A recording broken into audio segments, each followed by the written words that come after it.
Bem-vindos ao Grupo Marcos, ao nosso programa Nova Geração. Estamos gravando hoje o programa 109, né? Para quem não lembra ou não ouviu 108, Nova Geração é a reencarnação do Pode Sim. Então ele herda esse histórico e continua com a mesma numeração. No programa anterior a gente explicou a mudança do nome. Hoje nós vamos falar sobre a paixão de Cristo. No programa anterior a gente fez uma reflexão, né, sobre compaixão e o Evangelho, mas o fato é que o tema central do 108 foi a paixão. O que é a paixão? A paixão, né, numa visão cristã. Hoje a gente vai falar especificamente, né, da paixão de Cristo, né, como é usado esse termo, do processo de crucificação. Nós vamos utilizar como base duas mensagens do Emmanuel, né, uma do Pão Nosso, outra do livro Fonte Viva. É interessante a gente entender e se dar conta o quanto o Emmanuel está envolvido nesse processo, né? No momento da crucificação, Emmanuel, enquanto senador Públio Lentulus, né, estava no próprio palácio do Pilatos. O Pilatos dialoga, conversa com Emmanuel, né, sobre como lidar com aquela situação.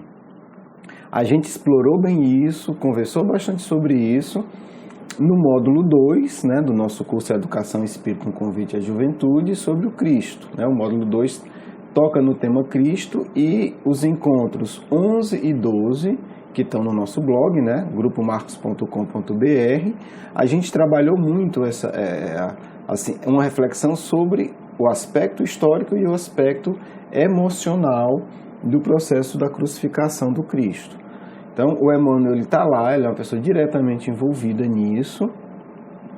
Pilatos não queria inicialmente crucificar Jesus, não era desejo dele, na verdade, dentro da zona de conforto dele, ele tentou tudo o que era possível para não crucificar o Cristo. Essa reflexão está lá, acho que vale a pena, né, ver ou rever. Hoje a gente vai usar essas duas mensagens. A mensagem 103, inclusive, a gente utilizou ela na aula, e a mensagem A Palavra da Cruz, do Fonte Viva, a gente não trabalhou ela ainda. Essa mensagem do Pão Nosso é simplesmente para a gente fundamentar o seguinte. Emmanuel coloca o seguinte: muitos estudiosos do cristianismo combatem as recordações da cruz, alegando que as reminiscências do Calvário constituem uma indébita cultura de sofrimento. Tá certo? E aí ele vai falar o seguinte, no final dessa mensagem ele vai dizer: cada hora da presença dele, né, do Mestre, entre as criaturas, reveste-se de beleza particular. E o instante do madeireiro afrontoso está repleto de majestade simbólica. Duas coisas que a gente vai pegar para iniciar a nossa reflexão. Primeiro, é muito comum no movimento espírita, também, inclusive, a fuga da reflexão sobre a cruz. Por quê? Porque nós espíritas estamos num mundo que está totalmente permeado pela cultura do conforto, do prazer, do lazer superficial. Né? E a gente não se dá conta que essa cultura é oposta à cultura do Cristo. Então a gente muitas vezes distorce a mensagem da cruz para se acomodar à cultura do mundo. Então o Emmanuel já esclarece isso, né? E começa a dizer, quer dizer, o Mestre, se cada hora do Cristo tem uma majestade simbólica, o momento da crucificação é mais poderoso ainda, é mais significativo ainda. Então, para nós cristãos não cabe a fuga de uma reflexão sobre o sofrimento. Para nós cristãos não cabe a ilusão de que basta, né, rezar bonitinho e que a vida vai ser um mar de rosa. Nós não viemos a esse mundo, segundo a visão espírita, para viver uma vida de loucura, de estupidez e de prazer todo. Mas isso vai chocar algumas pessoas que estão aqui no mundo para ser felizes. Bem, que elas se choquem, que elas façam a opção delas, e do lado de lá a gente avalia segundo a ótica do Cristo, que me parece, eu acredito profundamente, é a ótica de Deus. Ok, vamos nós para a mensagem, a Palavra da Cruz. E aí o Emmanuel pega algo, porque Paulo, ele começa com um texto de Paulo, que diz o seguinte: Porque a palavra da cruz é loucura para os que perecem, mas para nós que somos salvos é o poder de Deus. Quer dizer, Paulo, com a sua linguagem poderosa e incisiva, já diz, tem dois grupos. Tem um grupo daqueles que perecem, né, que fracassam na encarnação. Falar de sofrimento e de cruz é loucura. Mas para aqueles que são salvos porque compreenderam a mensagem de Deus vinda pelo Cristo, né, ela mostra o poder de Deus. Então Paulo, na sua linguagem poderosa e sublime, vai dizer o seguinte, olha, tem dois grupos. Tem aqueles que se afundam na matéria, que perecem, que fracassam do ponto de vista espiritual. Falar para esse grupo da mensagem da cruz é ser chamado de louco. Eles não vão entender, né? Chegue você num grupo de pessoas totalmente viciadas em prazer material e vai falar de renúncia. Vai falar de renúncia para aqueles que, né, têm uma rotina de excesso de prazer, que estão perecendo na palavra, né, como na expressão de Paulo. Ele vai dizer, não, tu é doido, eu vou curtir a vida. Vai falar que não está certo ter uma vida sexual desequilibrada para aqueles que alimentam isso. Não, deixa, tu quer ser santinho, eu vou curtir. Isso é loucura. Né? A palavra loucura aqui está muito bem empregada, porque é a opinião da época do Cristo, da época de Paulo e até hoje. Vai falar de renúncia para quem está acostumado a usar droga legal e ilegal regularmente. Não, isso aqui ninguém mexe. Vai falar para uma pessoa vulgar, né, superficial, que passa o dia falando mal da vida dos outros, ou pornografia, ou vendo defeito nos outros, para ele renunciar àquele hábito. Ele ou ela, né, para a pessoa. Vai falar isso para essa pessoa, vai te chamar de doido. Então, o que Paulo está dizendo aqui da palavra da cruz, ele está falando da renúncia aos prazeres doentes do mundo, né? Para a conquista dos prazeres superiores do Espírito. Vamos agora ao comentário de Emmanuel. A mensagem da cruz é dolorosa em todos os tempos. Estou lendo o texto, a palavra da cruz do Emmanuel. Do Calvário desceu para o mundo uma voz, a princípio desagradável e incompreensível. Então a mensagem mais poderosa do Cristo, ela é desagradável e incompreensível, segundo Emmanuel, inicialmente. No martirológio do Mestre, situam-se todos os argumentos de negação superficialmente absoluta.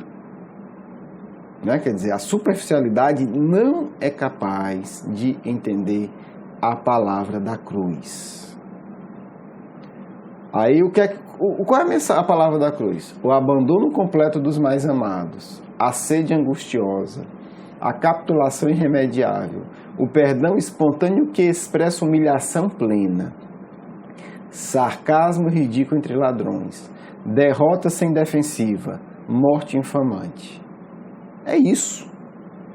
É isso, gente. A gente trabalhou isso no módulo, né? Quer dizer, ser crucificado na época do Cristo era a punição de morte mais baixa. Né? Há algum tempo atrás seria morrer sendo açoitado em praça pública, seria, né, o enforcamento dos traidores. Hoje, né, graças a Deus, é menos comum a punição de morte, mas seria uma cadeira elétrica. Enfim, era aquilo reservado para os piores criminosos. Comentário do Emmanuel sobre isso. Mas o Cristo usa o fracasso aparente para ensinar o caminho da ressurreição eterna, demonstrando que o eu, entre aspas, nunca atingirá a Deus, sem aprimoramento e sem sublimação de si próprio.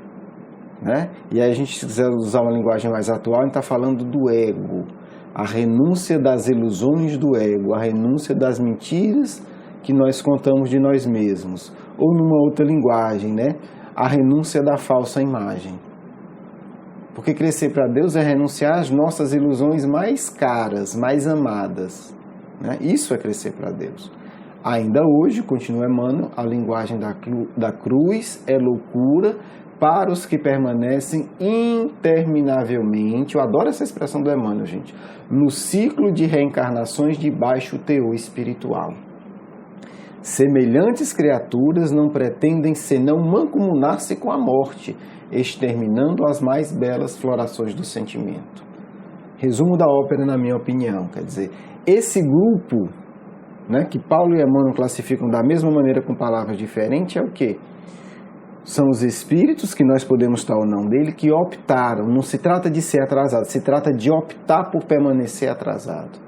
Né? São espíritos que há milênios reencarnam e desencarnam, e o assunto, o tema das reencarnações só é frivolidade, só é tolice, só é prazer baixo e animalizado.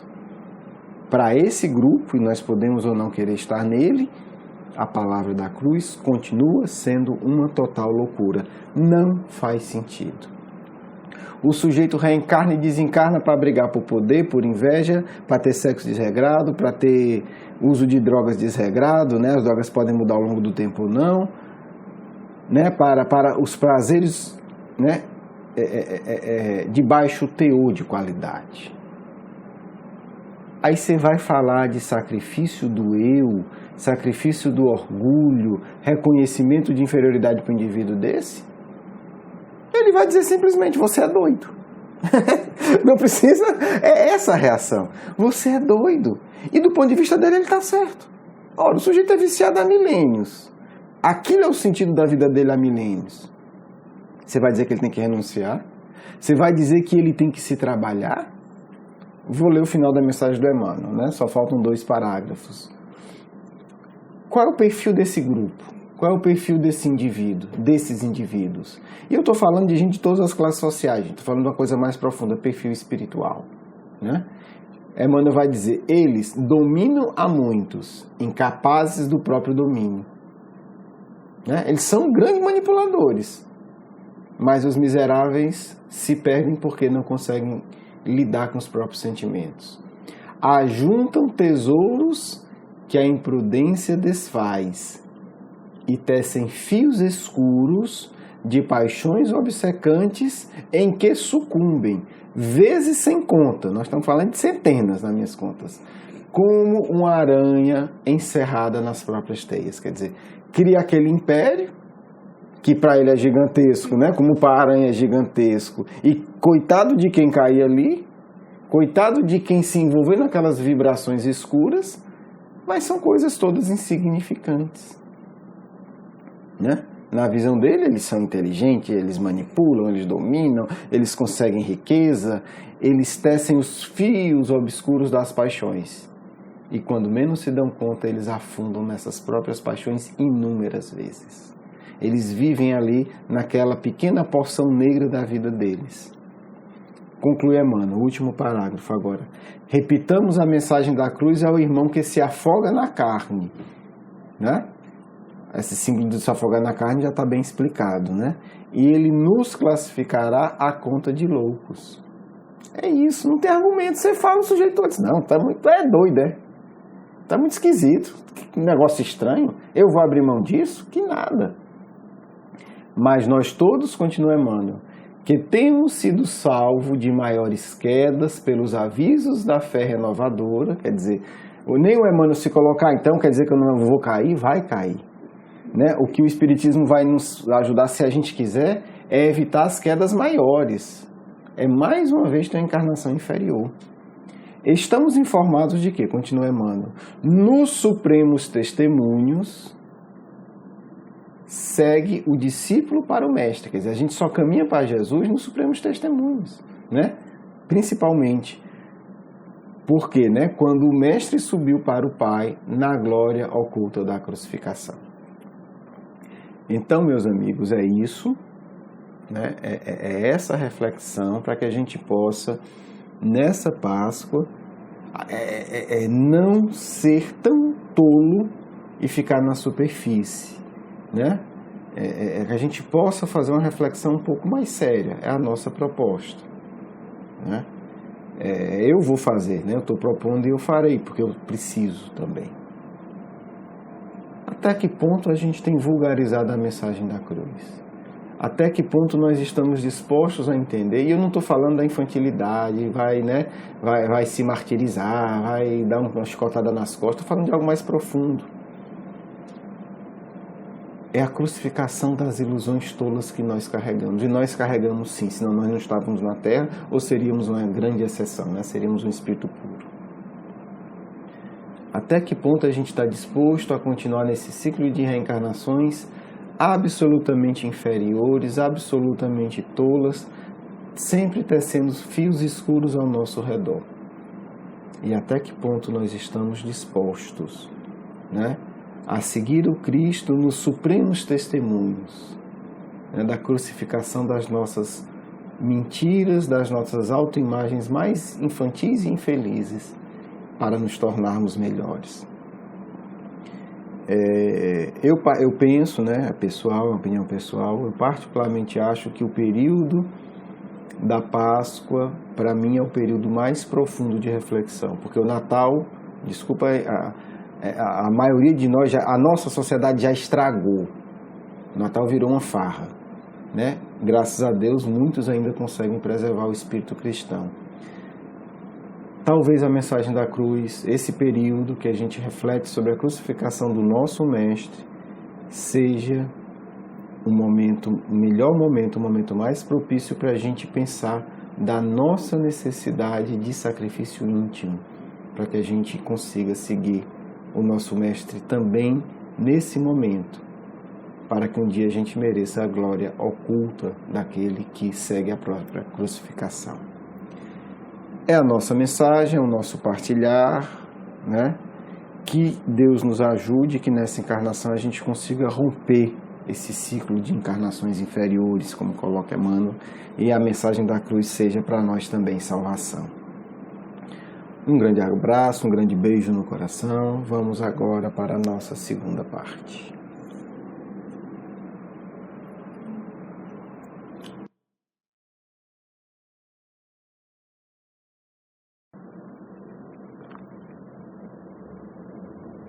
Que o Cristo possa iluminar os nossos corações, nos dando tranquilidade, porque apenas com um sentimento de tranquilidade íntima poderemos atravessar os momentos de grandes testemunhos que todos, sem nenhuma exceção, somos convocados a viver. A palavra do Cristo é a palavra do amor e da misericórdia sempre, em todos os instantes. Por isso precisamos nos preparar para que quando chegar o momento de nossos testemunhos, não percamos a referência do amor e da misericórdia dentro de nós. Todos somos espíritos necessitados da compreensão, do amor e da paz de Jesus de Nazaré. Todos precisamos exercitar ou vibrar com compaixão no momento em que somos mais atacados, no momento em que mais sofremos, no momento em que a dor se faz mais intensa. Esta é a lição que quero muito destacar no dia de hoje, em que lembramos, sim, o momento do intenso sofrimento do Mestre de Nazaré. Isso deve ficar marcado em nós. Ele nos ensina isso.